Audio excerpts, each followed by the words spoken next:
Assalamualaikum semuanya. Apa kabar kalian? Semoga dalam keadaan sehat dan dilancarkan rezekinya oleh Allah. Amin ya robbal alamin. Dikisahkan di sebuah pasar kota, sekelompok ateis sombong sedang berkumpul. Mereka gemar berdebat dan merendahkan orang-orang yang percaya kepada Tuhan. Saat itu Abu Nawas lewat, dan para ateis memutuskan untuk menantangnya. "Hai Abu Nawas," teriak salah satu dari mereka, "kami dengar kau pintar dan suka menjawab pertanyaan sulit. Beranikah kau berdebat dengan kami?" Abu Nawas yang dikenal cerdas dan humoris tersenyum santai. "Tentu saja, tapi aku punya satu syarat." "Apa itu?" tanya salah satu ateis dengan nada menantang. "Setiap pertanyaan yang kalian ajukan, aku akan menjawab. Tapi setelah aku menjawab, aku juga berhak mengajukan pertanyaan kepada kalian. Setuju?" Kelompok ateis itu tertawa, merasa yakin akan menang. "Setuju." Ateis pertama bertanya, "Jika Tuhan itu ada, mengapa dia tidak terlihat oleh kita?" Abu Nawas mengangguk. "Pertanyaan yang bagus. Aku ingin balik bertanya, apakah kalian punya akal?" "Tentu saja kami punya akal," jawab ateis itu dengan bangga. Abu Nawas tersenyum. "Lalu, bisakah aku melihat akal kalian?" Ateis itu terdiam, sementara yang lain mulai saling berbisik. Kini giliran Abu Nawas bertanya, "Kalau kalian tidak percaya pada Tuhan, siapa yang menciptakan dunia ini?" Ateis kedua menjawab dengan angkuh, "Dunia ini terbentuk secara kebetulan. Semua ini hanyalah hasil evolusi alam tanpa campur tangan Tuhan." Abu Nawas berpikir sejenak, lalu mengambil sebongkah tanah dan mulai menggulungnya seperti bola. "Apakah kalian percaya bahwa bola ini bisa berubah menjadi roti tanpa ada yang membuatnya?" "Tentu tidak," jawab mereka serempak. "Kalau begitu, bagaimana mungkin dunia yang jauh lebih kompleks bisa muncul tanpa pencipta?" tanya Abu Nawas sambil tersenyum lebar. Para ateis mulai terlihat kebingungan, tapi mereka tidak mau menyerah. Ateis ketiga yang paling sombong maju ke depan. "Baiklah Abu Nawas, kalau Tuhan itu ada, kenapa dia membiarkan orang jahat hidup dan orang baik menderita?" Abu Nawas tersenyum dan mengambil secangkir kopi dari seorang pedagang yang di dekatnya. "Lihat kopi ini, apakah rasanya manis atau pahit?" "Manis tentu saja," jawab ateis itu bingung. "Bagaimana kau tahu rasanya manis kalau kau tidak pernah merasakan pahit?" tanya Abu Nawas. Ateis itu terdiam, sementara Abu Nawas melanjutkan, "Begitu pula dengan hidup. Kita tidak bisa menghargai kebaikan tanpa memahami apa itu keburukan. Tuhan menciptakan semua hal agar manusia bisa belajar dan memilih jalan yang benar." Orang-orang yang menyaksikan debat itu mulai bersorak, sementara para ateis kehilangan kata-kata. Mereka akhirnya menyerah dan pergi dengan wajah lesu, meninggalkan Abu Nawas yang tetap tersenyum penuh kemenangan. Kisah selanjutnya. Pada suatu hari, raja memanggil Abu Nawas ke istana. Raja yang sering terhibur dengan kecerdikan Abu Nawas, kali ini merasa penasaran dengan pandangannya tentang poligami. "Abu Nawas, katakan padaku, apa pendapatmu tentang hukum poligami? Apakah itu adil bagi semua pihak?" tanya raja dengan senyum, berharap membuat Abu Nawas bingung. Abu Nawas tersenyum dan menjawab, "Baginda, pertanyaan Anda sangat bijaksana. Poligami memang diperbolehkan dalam agama kita, tetapi ada banyak pertimbangan yang harus diambil sebelum memutuskannya." Raja yang penasaran bertanya, "Lalu, bagaimana caranya kita mengetahui apakah poligami itu akan adil dan membawa kebaikan?" Abu Nawas mengangguk pelan dan berkata, "Baginda, izinkan saya menjelaskan dengan sebuah contoh sederhana." Raja setuju dan Abu Nawas memulai penjelasannya. "Baginda, bayangkan jika Anda memiliki 4 istri. Setiap istri memiliki kebutuhan dan harapan yang berbeda-beda. Untuk memahami seberapa sulitnya menjaga keadilan di antara mereka, kita akan melakukan sebuah eksperimen kecil. Abu Nawas kemudian memanggil 4 pengawal istana dan memberikan setiap pengawal sebuah apel. Anggaplah setiap apel ini adalah perhatian dan kasih sayang yang harus Anda berikan kepada istri-istri Anda. Berikan setiap apel kepada masing-masing istri dengan cara yang adil.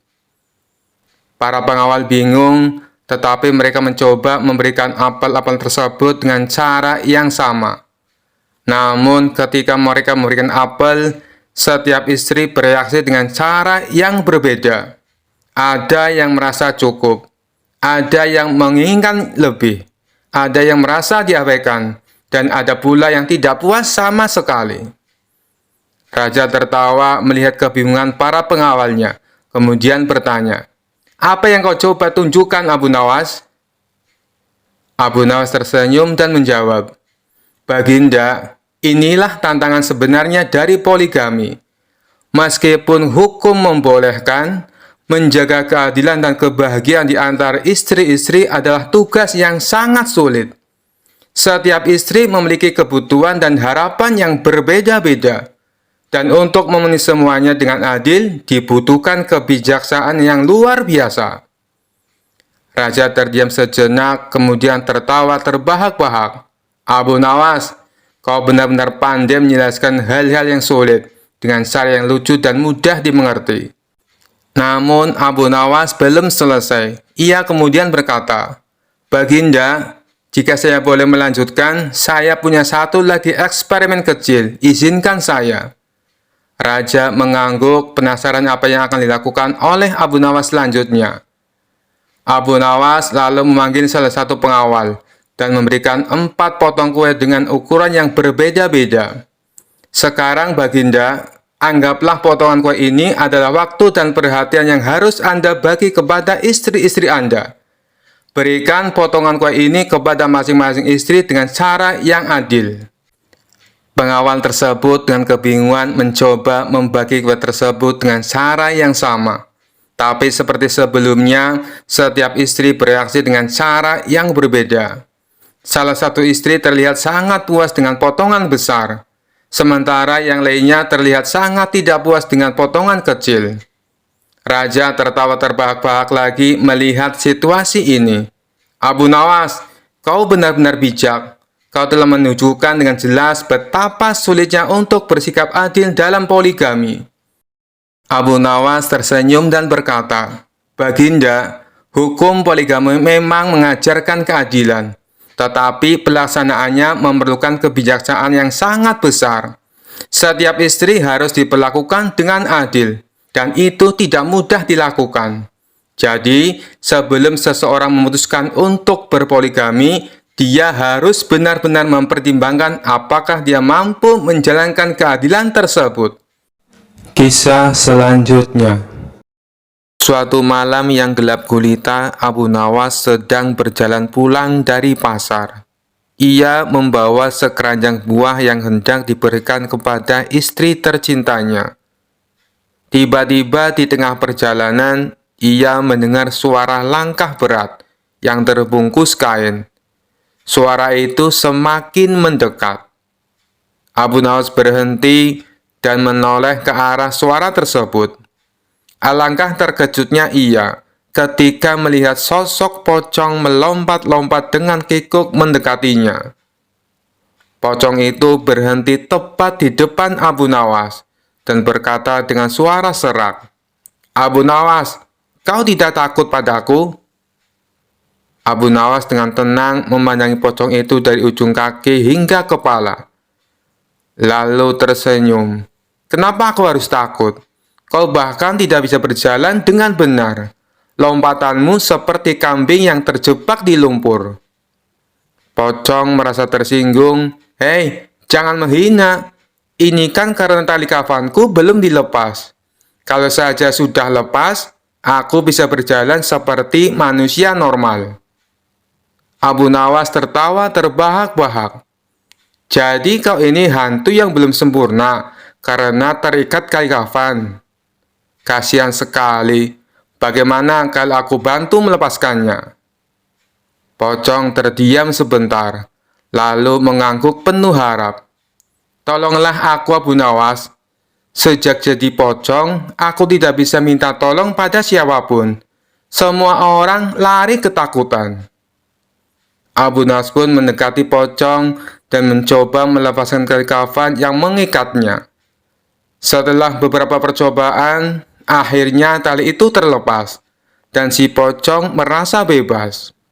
Terima kasih Abu Nawas. Sekarang aku bisa berjalan seperti manusia lagi, katanya dengan penuh semangat. Namun alih-alih berjalan dengan anggun, pocong itu malah terjatuh. Kain kafan yang panjang membuatnya tersandung sendiri dan terjerembab ke dalam tanah. Abu Nawas tertawa lagi. Sepertinya meski sudah lepas talinya, kau tetap belum ahli dalam berjalan. Mungkin kau perlu les privat jalan lebih dahulu. Pocong yang malang pun akhirnya bangkit dengan malu. Sementara Abu Nawas terus tertawa sepanjang jalan pulangnya. Kisah selanjutnya. Suatu hari, raja sedang dalam suasana hati yang sangat aneh. Ia ingin menguji kecerdikan Abu Nawas sekali lagi dengan perintah yang mustahil. Sambil duduk di singgasananya, ia memanggil Abu Nawas dan berkata dengan wajah serius, "Abu Nawas, kali ini aku ingin kau melakukan tugas yang sangat spesial." Abu Nawas yang sudah terbiasa dengan perintah-perintah aneh dari raja, langsung tahu pasti akan ada sesuatu yang sulit kali ini. Tapi ia tetap tersenyum dan bertanya, "Apa perintah paduka kali ini?" Raja menatap Abu Nawas dengan tatapan tajam dan berkata, "Aku ingin kau mencari pohon yang bisa berbicara. Bawa pohon itu ke istana dan buktikan bahwa ia bisa berbicara." Abu Nawas terdiam sejenak, lalu tertawa kecil di dalam hati. Ia tahu bahwa tugas ini mustahil dilakukan. Namun, ia tidak ingin mengecewakan raja. Jadi, ia memutuskan untuk menerima tantangan ini dengan cara yang cerdik. "Baiklah, paduka," kata Abu Nawas sambil tersenyum. "Berikan aku waktu seminggu, dan aku akan mencari pohon yang bisa berbicara." Raja mengangguk setuju, meski dalam hati merasa yakin Abu Nawas tidak akan bisa menyelesaikan tugas ini. Selama seminggu, Abu Nawas berpikir keras mencari cara untuk menyelesaikan tugas tersebut. Ia berjalan-jalan di sekitar hutan, mengamati pohon-pohon, dan akhirnya mendapatkan ide cemerlang. Setelah seminggu, Abu Nawas kembali ke istana dengan wajah penuh percaya diri. Raja yang penasaran langsung bertanya, "Bagaimana Abu Nawas? Apakah kau menemukan pohon yang bisa berbicara?" Abu Nawas tersenyum dan menjawab, "Tentu saja, paduka.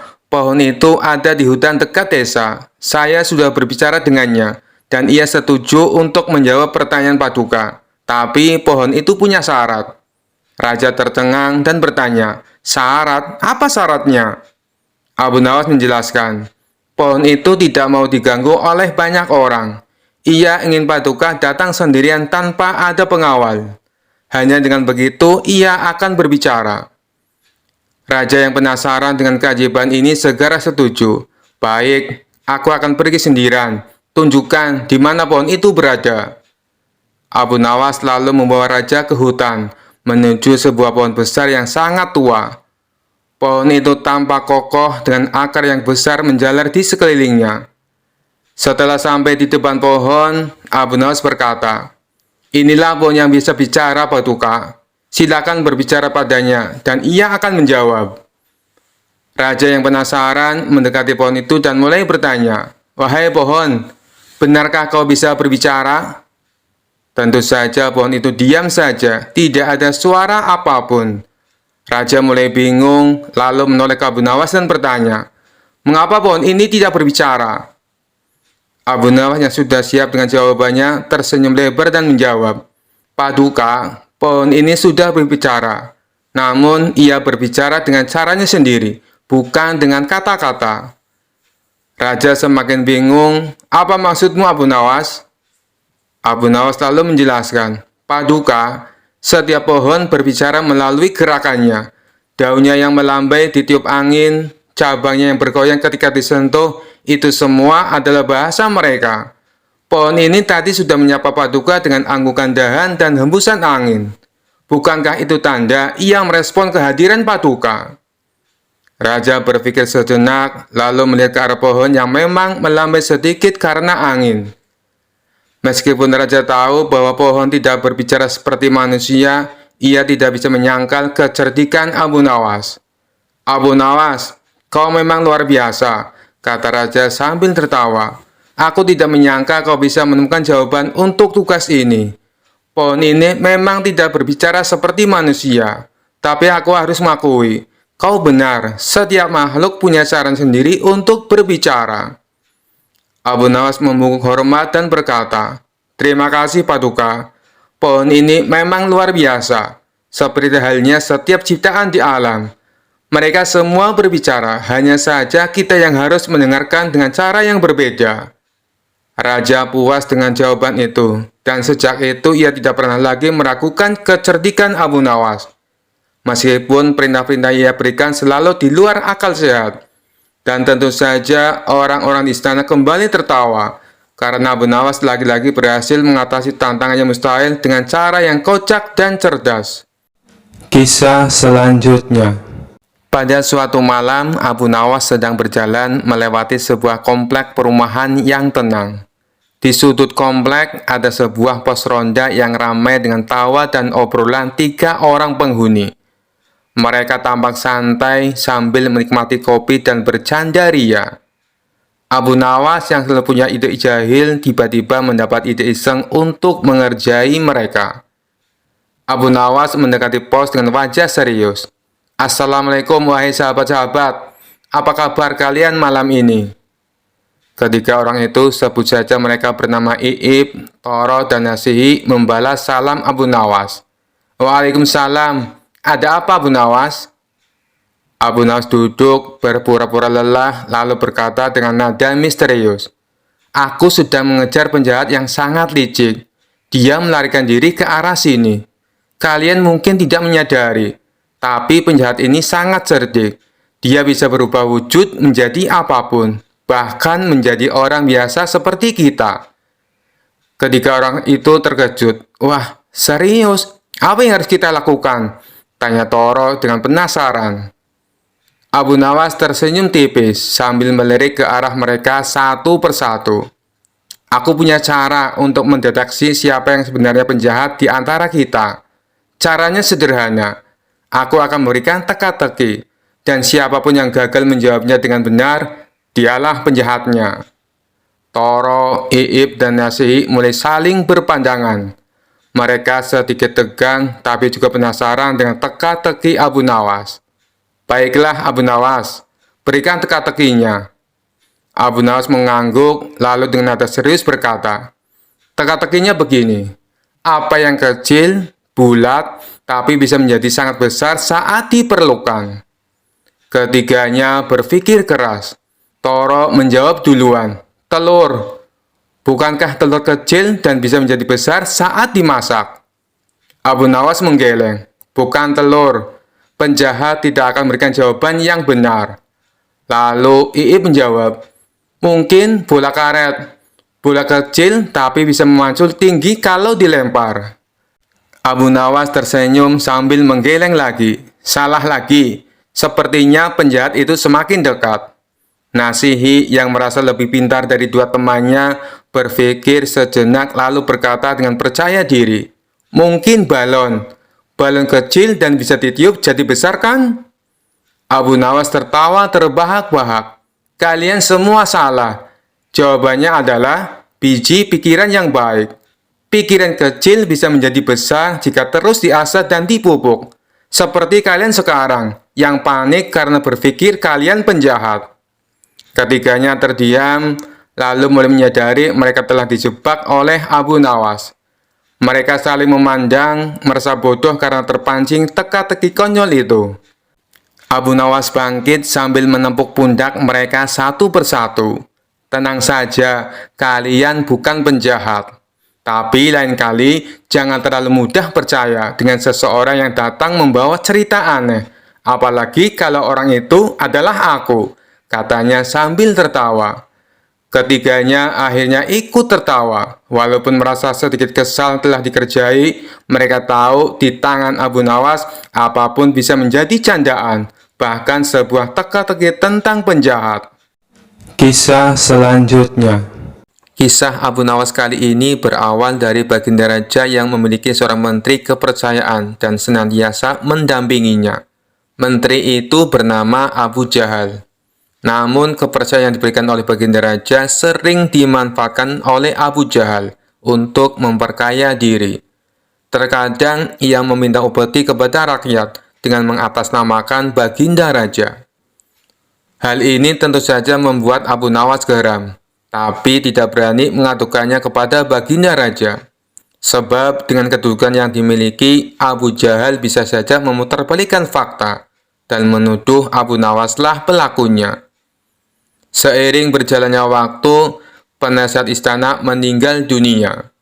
Baginda Raja sangat kehilangan dan belum bisa menemukan penggantinya. Jadi untuk sementara waktu jabatan penasihat istana masih kosong, belum ada yang mendudukinya. Kesempatan ini segera dimanfaatkan Abu Jahal. Ia ingin sekali menduduki jabatan tersebut. Dengan begitu, ia bisa lebih leluasa mempengaruhi Baginda Raja. Segala cara Abu Jahal lakukan. Di depan Baginda Raja, Abu Jahal terus mencari muka agar terpilih menjadi penasehat istana. Tapi sayangnya ambisi Abu Jahal ini harus kandas di tengah jalan. Karena tidak berapa lama Baginda Raja justru memilih Abu Nawas untuk menjadi penasehat istana.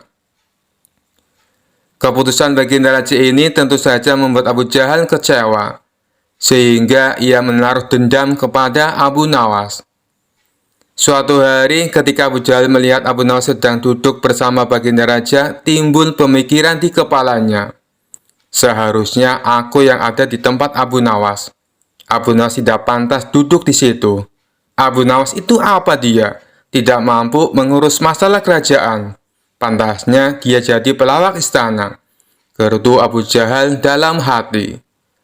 Merasa kecewa dengan keputusan Baginda Raja, Abu Jahal lalu menyampaikan keberatan. Pada suatu hari saat Baginda Raja sedang duduk sendirian di singgasananya, Abu Jahal menghadap dan berkata, "Ampun Paduka yang mulia, hamba izin menghadap Baginda Raja." Baginda Raja terkejut melihat Abu Jahal yang tiba-tiba menghadapnya. "Ada apa Abu Jahal? Apa yang ingin kau sampaikan?" tanya Baginda Raja. "Ampun Paduka yang mulia, hamba rasa Abu Nawas tidak pantas menjabat sebagai penasihat istana. Karena menurut hamba, dia tidak tahu apa-apa soal negara. Abu Nawas itu apa kelebihannya? Cuma melucu," tutur Abu Jahal. "Tapi bukankah Abu Nawas terkenal cerdas? Dia juga seorang yang jujur," ujar Baginda Raja. "Apakah Paduka sudah meragukan kejujuran saya?" tanya Abu Jahal. "Bukan seperti itu. Kamu kan sudah menduduki jabatan menteri istana. Jadi wajar kalau Abu Nawas yang mengisi jabatan penasehat istana," jawab Baginda Raja. "Tapi hamba lebih berpengalaman Paduka yang mulia. Apalagi mengenai kenegaraan. Hamba juga ahli berperang. Tubuh hamba kekar dan perkasa. Lalu hamba sudah lama berbakti kepada Baginda Raja. Hamba rasa hambalah yang lebih pantas menjadi penasehat istana," ucap Abu Jahal. Melihat ambisi Abu Jahal yang begitu besar ingin menjadi penasihat istana, Baginda Raja akhirnya membuat keputusan. Ia mengadakan sayembara antara Abu Nawas dan Abu Jahal. Maka dipanggillah Abu Nawas untuk datang ke istana. Singkat cerita, Abu Nawas pun menghadap Baginda Raja. "Ampun Paduka yang mulia, ada gerangan apa memanggil hamba?" tanya Abu Nawas. "Hei Abu Nawas, Abu Jahal sangat menginginkan jabatan penasehat istana. Dia minta supaya jabatanmu diganti olehnya. Tapi aku juga tidak mungkin memecatmu. Biar adil, maka aku putuskan akan mengadakan sayembara untuk kalian berdua. Siapa yang jadi pemenangnya, maka dialah yang berhak menjadi penasehat istana," jelas Baginda Raja. Sejenak Abu Nawas terdiam dan berpikir Abu Jahal pasti punya rencana busuk. Jangan sampai dia jadi penasihat istana. Bisa-bisa rakyat makin tertindas oleh kelakuannya, pikir Abu Nawas. Ampun Paduka yang mulia, kalau boleh tahu, sayembara apa yang hendak diberikan? Tanya Abu Nawas. Aku ingin masing-masing dari kalian membawakan 1 gentong air laut, tapi yang rasanya tawar. Perintah Baginda Raja. Abu Nawas dan Abu Jahal langsung terkejut mendengar permintaan Baginda Raja yang aneh itu. Sekarang pulanglah kalian berdua, dan besok kembali ke sini dengan membawa air laut yang rasanya tawar, kata Baginda Raja melanjutkan. Sesampainya di rumah, Abu Nawas terus memikirkan dan mencari tahu keberadaan laut yang airnya tawar. Mana ada air laut yang rasanya tawar? Orang secerdik apapun tidak akan bisa melakukannya, pikir Abu Nawas. Sementara itu, Abu Jahal mulai berbuat curang. Ia memasukkan air sumur ke gentong untuk dibawanya ke istana. Baginda Raja pasti percaya meskipun aku berkata bohong, karena aku tahu aku adalah menterinya yang paling dipercaya, kata Abu Jahal dalam hati. Keesokan harinya, Abu Nawas dan Abu Jahal datang ke istana dengan membawa gentong masing-masing. Bagaimana? Apakah kalian sudah mendapatkan airnya? Tanya Baginda Raja. Sudah Paduka yang mulia, jawab Abu Jahal dan Abu Nawas serempak. Kemudian Abu Jahal maju lebih dulu menyerahkan gentongnya. Ini Paduka, air laut permintaan Paduka, ucap Abu Jahal. Baginda Raja lalu mencicipi air yang dibawa Abu Jahal. Bagus Abu Jahal, air ini rasanya tawar. Tapi benarkah ini berasal dari laut? Tanya Baginda Raja. Benar sekali Paduka. Hamba sengaja mengambilnya dari laut yang tidak diketahui oleh banyak orang, jawab Abu Jahal penuh percaya diri. Sekarang tibalah giliran Abu Nawas menyerahkan gentong miliknya. Ketika Baginda Raja mencicipi air yang ada di gentong Abu Nawas, ia pun langsung berkata, Hei Abu Nawas, kenapa rasanya masih asin dan getir? Yang aku minta air laut rasa tawar, ucap Baginda Raja. Ampun Paduka yang mulia, tapi memang begitulah rasa air laut, balas Abu Nawas. Baiklah, karena lomba ini dimenangkan Abu Jahal, tentu dia akan menjadi penasehat istana, tutur Baginda Raja.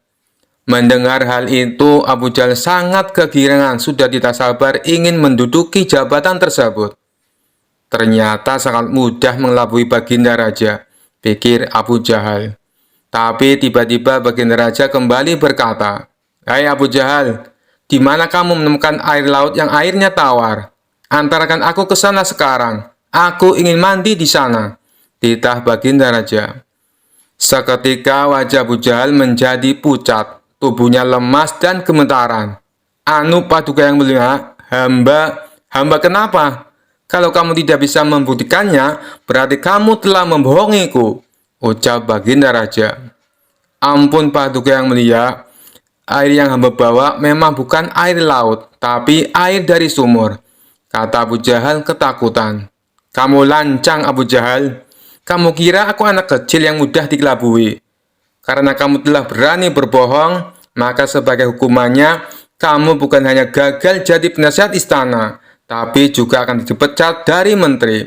Kamu juga harus menjalani hukuman penjara, bentak Baginda Raja. Kemudian Baginda Raja memerintahkan beberapa pengawal untuk menangkap Abu Jahal dan memasukkannya ke penjara. Kini tinggallah Abu Nawas di hadapan Baginda Raja. Hei Abu Nawas, bukankah kamu terkenal cerdik? Bisa saja kamu membohongiku, dan dengan kecerdikanmu itu kamu tentu bisa menutupi kebohonganmu. Tapi kenapa tidak kau lakukan? Tanya Baginda Raja. Ampun Paduka yang mulia, hamba memang cerdik, tapi hamba bukan pembohong.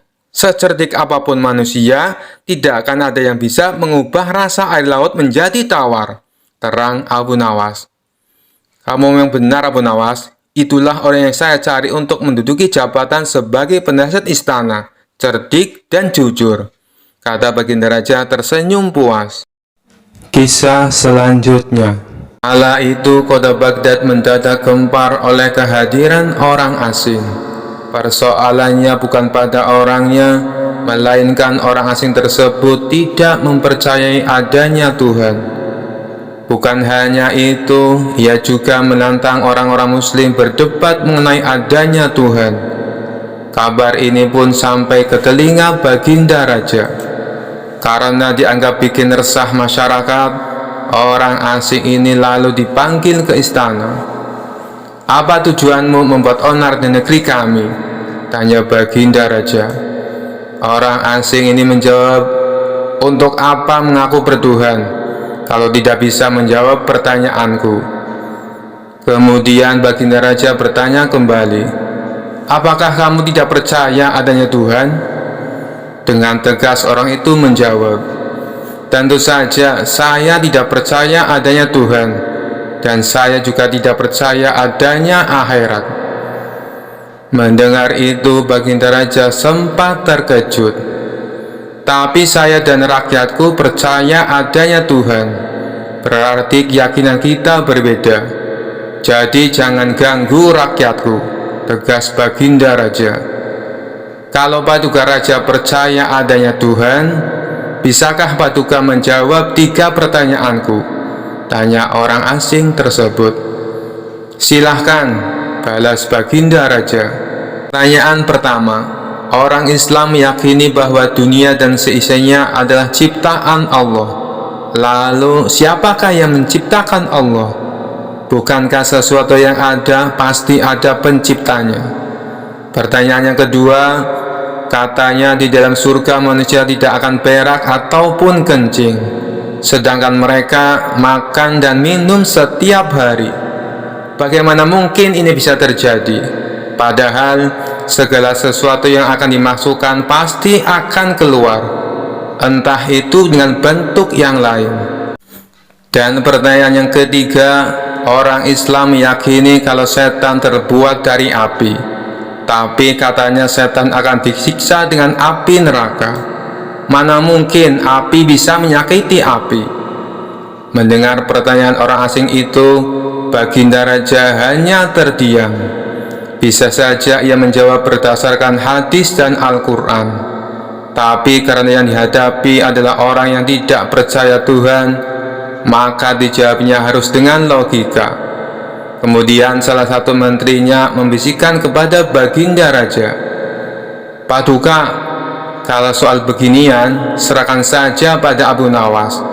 Dia pasti bisa mematahkan argumen orang asing itu." Baginda Raja menyetujui usulan menterinya.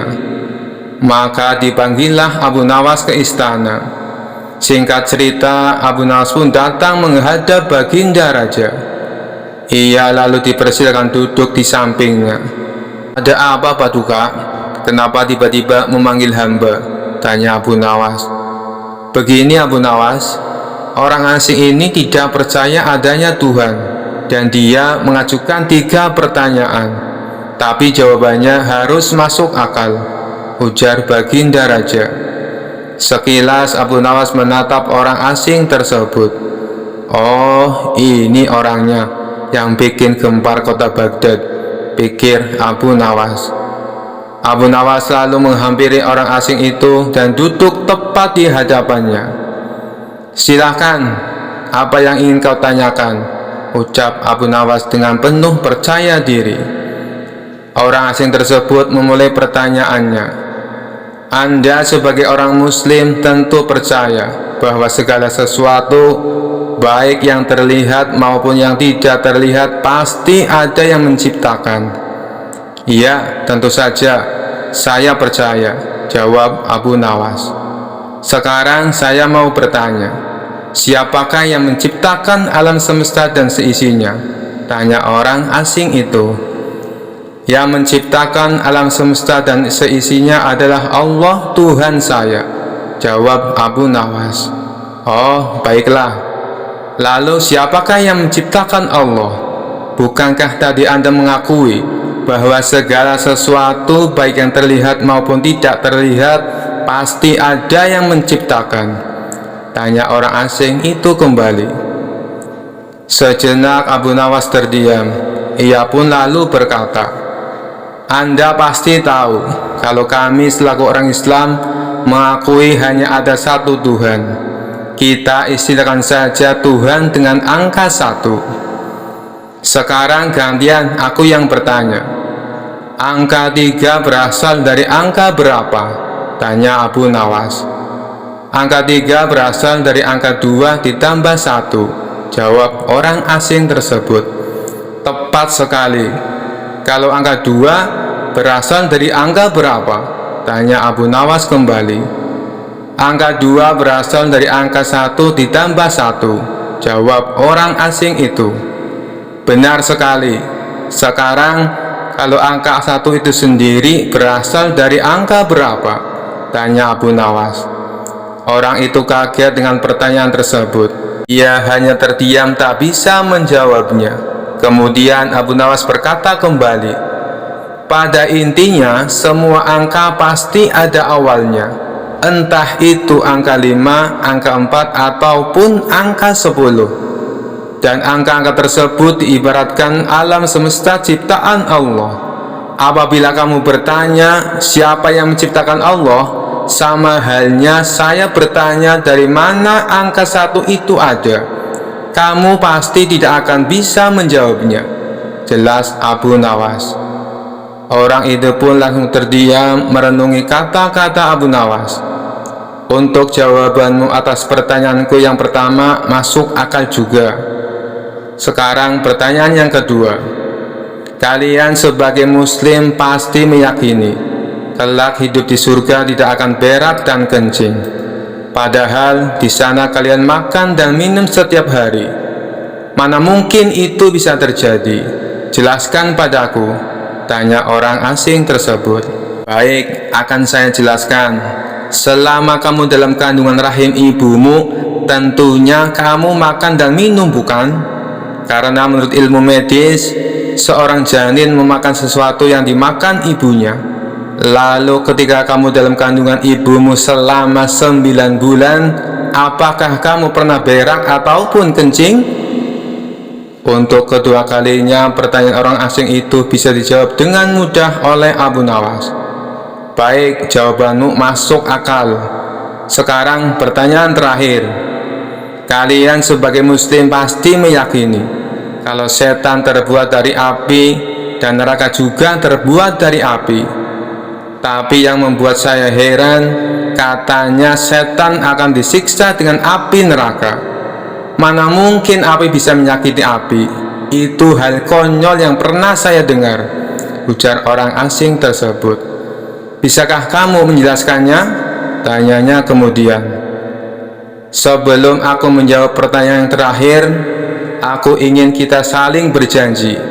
Apapun jawabannya, kamu tidak boleh marah, pinta Abu Nawas. Tentu saja saya tidak akan marah, apalagi kalau jawabannya masuk akal, balas orang asing tersebut. Tiba-tiba Abu Nawas menampar pipi orang asing itu dengan sangat keras. Baginda Raja dan orang-orang yang hadir terkejut dibuatnya. Hei, apa-apaan ini? Kalau tidak bisa menjawab, jangan emosi. Apalagi sampai main pukul kayak gini, protes orang asing itu. Siapa yang emosi? Itu tadi adalah jawaban saya. Apakah tadi kamu merasakan sakit? Tanya Abu Nawas. Tentu saja saya sakit, jawab orang itu sambil memegang pipinya. Coba kamu perhatikan tangan saya. Bukankah tangan saya terbuat dari tulang dan daging? Begitu juga dengan pipi kamu. Tapi ketika tangan saya ditamparkan ke pipi kamu, kamu langsung kesakitan. Itulah gambaran sederhana. Kalau api neraka bisa menyakiti setan, setan pasti akan merasa kesakitan, meskipun ia sama-sama terbuat dari api, kata Abu Nawas menjelaskan. Orang tersebut lalu terdiam. Ia tak bisa membantah argumen Abu Nawas. Sementara Baginda Raja dan orang-orang istana kagum atas kecerdikan Abu Nawas. Kisah selanjutnya. Dikisahkan Abu Nawas mempunyai tetangga seorang tuan tanah yang kaya raya. Hampir seluruh penduduk desa bekerja di perkebunannya. Namun tuan tanah tersebut mempunyai sifat pelit dan bahil. Tak hanya itu, selain berprofesi sebagai tuan tanah, ia juga menjadi rentenir. Hal inilah yang membuat Abu Nawas resah.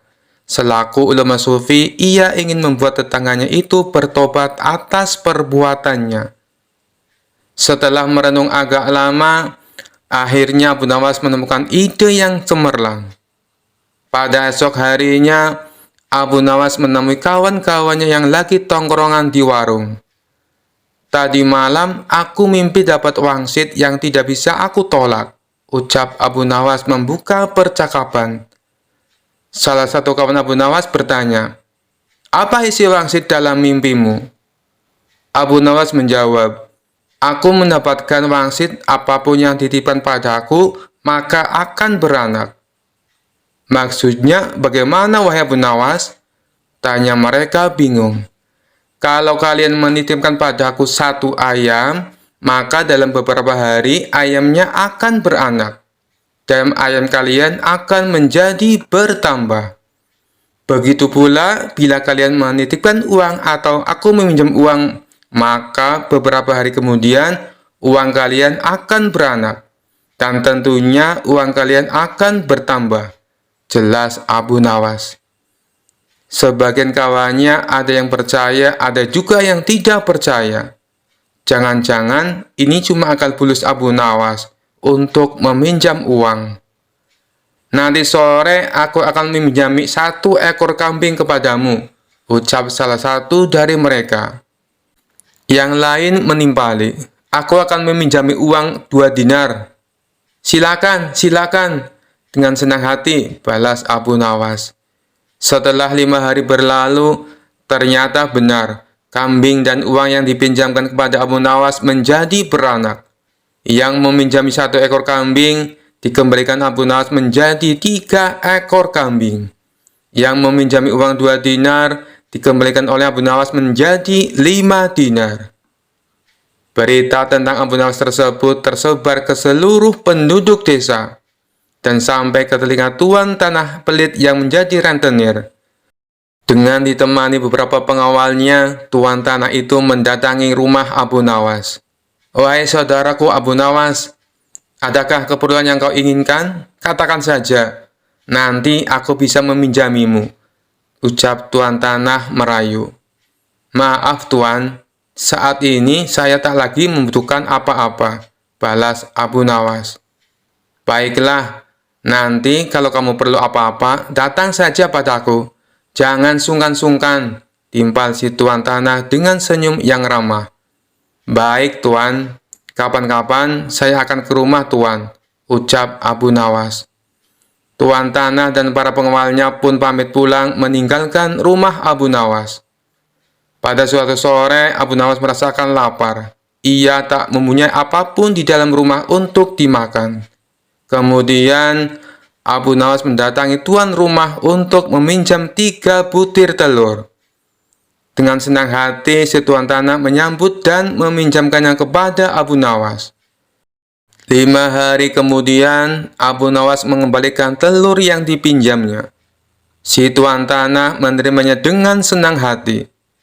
Di saat ia membuka bungkusan yang dibawa oleh Abu Nawas, jumlah telurnya bertambah menjadi 5. "Kok telurnya ada 5? Tanya tuan tanah pura-pura tidak tahu sembari tersenyum. "Tidakkah tuan mendengar kabar? Apapun yang saya pinjam pasti beranak," ujar Abu Nawas. Si tuan tanah pun tersenyum bahagia. Ia lalu menawarkan pinjaman-pinjaman lain kepada Abu Nawas. Namun Abu Nawas menolaknya dengan alasan sedang tidak butuh. Hingga pada suatu hari, Abu Nawas kembali mendatangi tuan tanah yang kaya raya itu. "Ada perlu apa wahai saudaraku Abu Nawas?" tanya si tuan tanah. "Saya ingin meminjam uang 1000 dinar, jawab Abu Nawas. Jumlah uang yang terbilang cukup banyak. Dengan uang segitu bisa untuk menggaji seluruh karyawan tuan tanah selama sebulan. Tuan tanah kaya raya itu segera membuka berangkas uangnya dan meminjamkan uang sejumlah 1000 dinar kepada Abu Nawas. "Ini uangnya wahai saudaraku, silakan dibawa pulang," ucap tuan tanah sambil memberikan uangnya kepada Abu Nawas. Abu Nawas pun pulang dengan membawa uang 1000 dinar. Sementara tuan tanah yang belit itu berhayal, "Tidak lama lagi uangku akan bertambah banyak," ucapnya dalam hati kegirangan. Hari berganti hari, si tuan tanah merasa tidak sabar menunggu kedatangan Abu Nawas.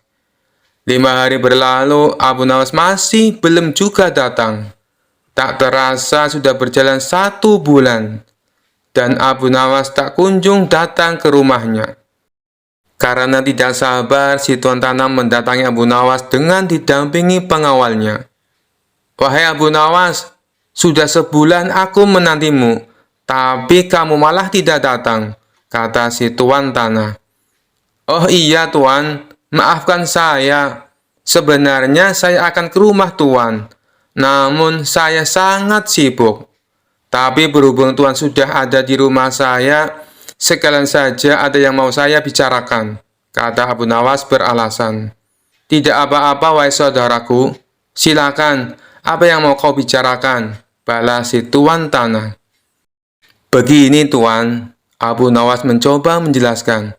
"Uang yang tuan titipkan padaku 3 hari kemudian mati. Boro-boro bisa beranak, yang ada malah mati tak tersisa."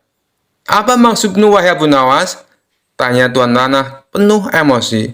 "Kamu mau mempermainkan aku ya?" sambungnya. "Tidak tuanku, tapi memang begitulah kenyataannya," balas Abu Nawas. Tak terima dengan hal itu, si tuan tanah lalu melaporkan Abu Nawas ke pengadilan. Ia menuntut Abu Nawas agar dihukum pancung karena telah menipu dirinya dengan jumlah uang yang sangat besar. Saat keduanya dihadapkan kepada hakim, si tuan tanah berkata, "Wahai hakim yang mulia, Abu Nawas telah menipuku. Katanya uang yang aku titipkan kepadanya bisa beranak. Tapi kenyataannya ia menipuku dan tidak sepeser pun mengembalikan uangnya padaku. Saya minta supaya Abu Nawas dihukum pancung." Setelah mendengar kesaksian dari tuan tanah, sang hakim bertanya kepada Abu Nawas, "Benarkah seperti itu wahai Abu Nawas?" Abu Nawas pun menjawab, "Wahai hakim yang mulia, saya sama sekali tidak menipu dia." "Lalu kenapa kamu tidak mengembalikan uangnya?" tanya hakim. Abu Nawas kembali menjawab, "Dari awal sudah saya katakan padanya tuan hakim, apapun yang dititipkan padaku bisa beranak. Dan kebetulan uang yang ia titipkan padaku bukannya beranak tapi malah mati. Dan aku tak mungkin mengembalikannya karena sudah mati. Bukankah sesuatu yang beranak pasti bisa mati?" kata Abu Nawas menjelaskan. Sang hakim manggut-manggut dan membenarkan ucapan Abu Nawas. Memang segala sesuatu yang beranak cepat atau lambat pasti akan mati. Dengan ini, Abu Nawas dibebaskan dari segala tuduhan dan tidak diwajibkan untuk mengganti rugi. Mendengar keputusan itu, si tuan hakim tanah langsung jatuh pingsan. Ia telah tertipu oleh wataknya sendiri sebagai orang yang gigih dan berprofesi sebagai rentenir. Kisah selanjutnya. Kisah ini bermula ketika Abu Nawas sedang nongkrong di warung bersama kawan-kawannya. Salah satu kawannya lalu bertanya, "Hei Abu Nawas, menurutmu apakah makan pada siang hari bisa membatalkan puasa?" Abu Nawas menjawab, "Masa kayak gitu saja kalian tidak tahu? Tentu saja puasanya batal." "Oh begitu ya. Begini Abu Nawas, kamu kan terkenal cerdik. Adakah makanan yang bila dimakan tidak membatalkan puasa?" tanya kawan lainnya. "Ada, yaitu makanan asli langsung dari surga. Kalian bebas memakannya sampai kenyang," jawab Abu Nawas. "Itu sih mustahil Abu Nawas. Yang saya tanyakan makanan di dunia," timpal kawannya. "Tentu saja ada, yaitu ayam bakar dan sop kambing. Tapi ada syaratnya, kalian memakannya saat dalam mimpi," balas Abu Nawas. Seketika mereka semua tertawa terpingkal-pingkal. Rupanya saat Abu Nawas berkata demikian, terdengar oleh salah satu menteri istana. yang kebetulan melintas di tempat itu. Ia pun segera melaporkannya kepada Baginda Raja.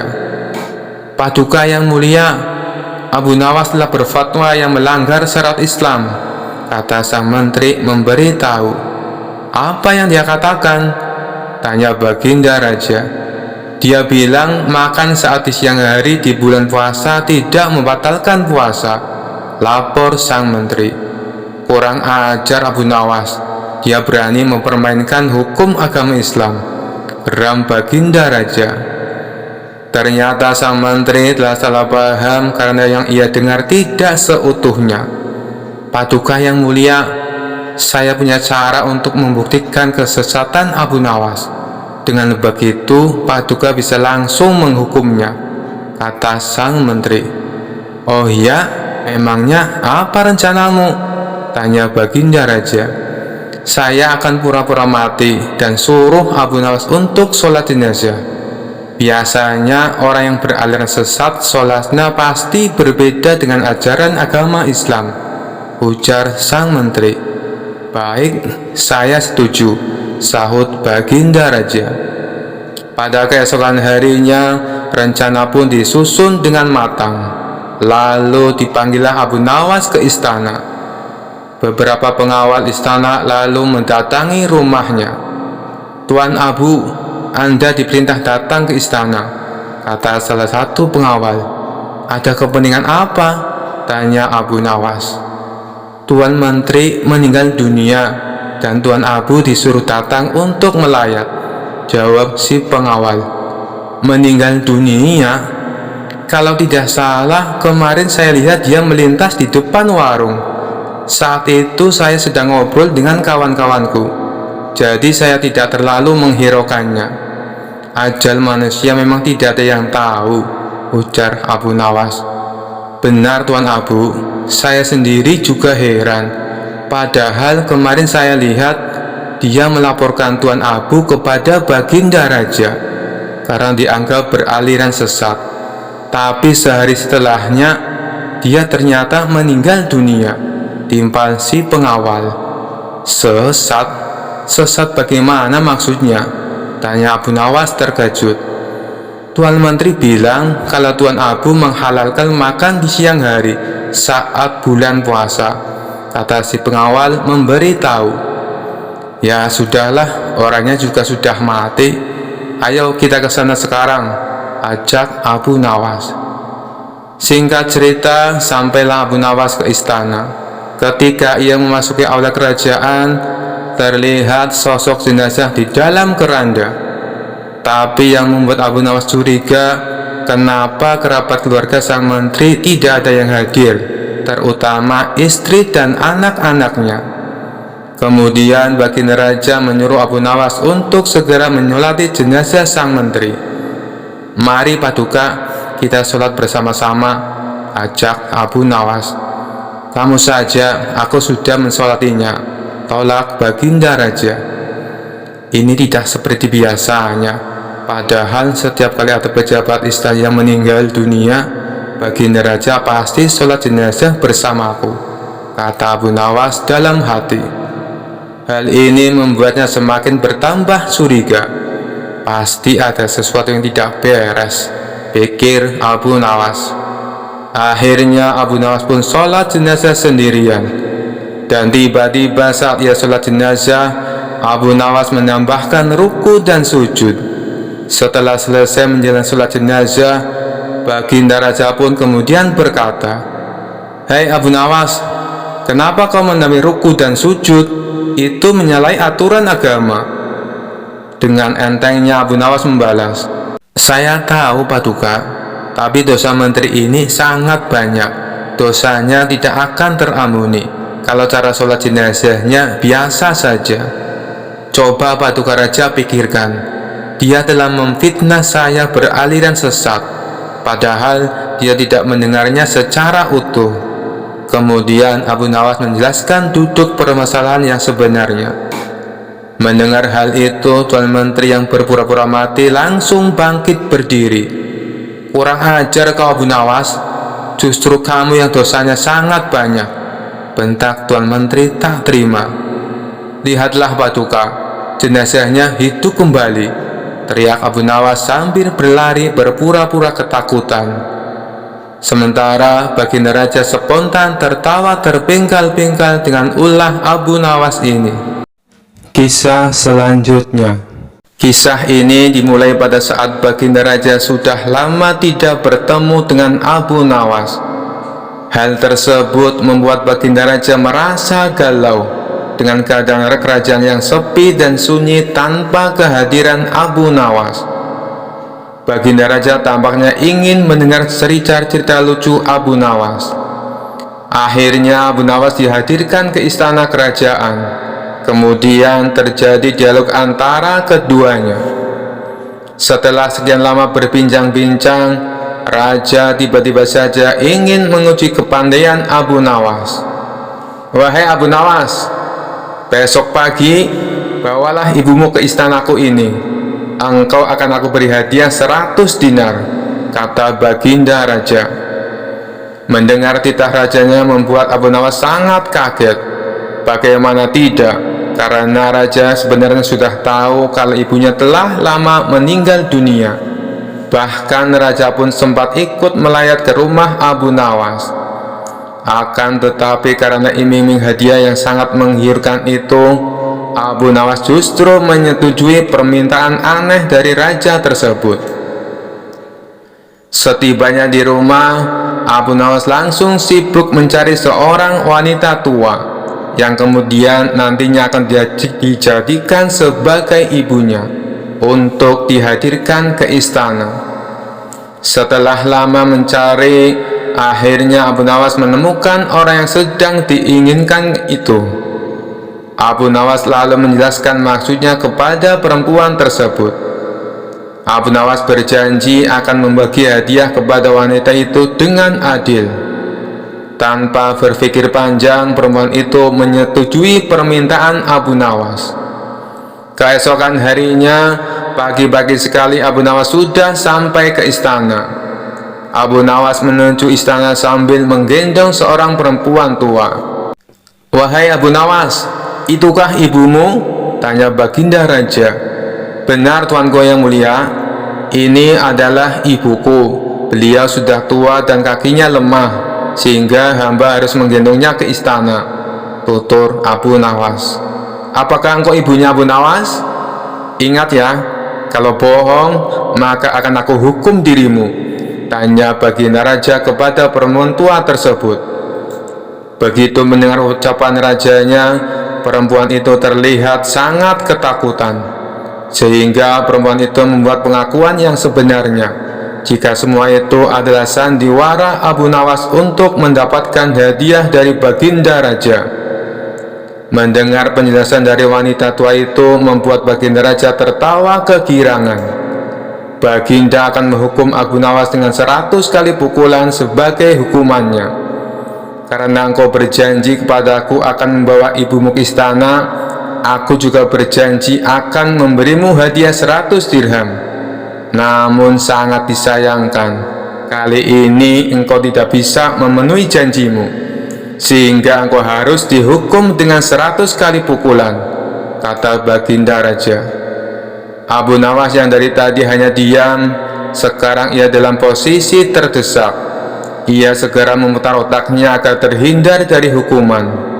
Tak lama setelah itu, ia sudah menemukan cara ampuh untuk lepas dari hukuman tersebut. "Wahai Tuanku yang mulia, sebelumnya hamba sudah berjanji dengan perempuan tua itu bahwa aku akan membagikan hadiah yang akan Paduka berikan dengan sama rata. Karena sekarang hamba dihukum 100 kali pukulan, jadi yang 5 pukulan saya terima. Sedangkan yang 50 pukulan lagi tolong diberikan kepada perempuan tua tersebut," kata Abu Nawas. Dalam hati Baginda bergumam, jangankan dipukul 50 kali, dipukul 1 kali saja perempuan tua itu tidak akan mampu berdiri. Akhirnya Baginda mengambil keputusan bahwa uang yang 50 dinar diberikan kepada perempuan tua itu. Dalam keadaan tersebut, Abu Nawas menyela rajanya.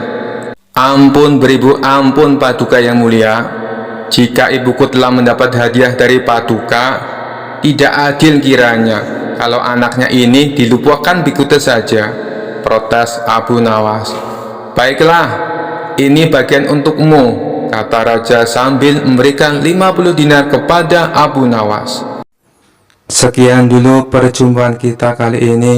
Sampai bertemu lagi di kisah-kisah selanjutnya. Terima kasih yang sudah subscribe dan setia menonton channel ini. Wassalamualaikum warahmatullahi wabarakatuh.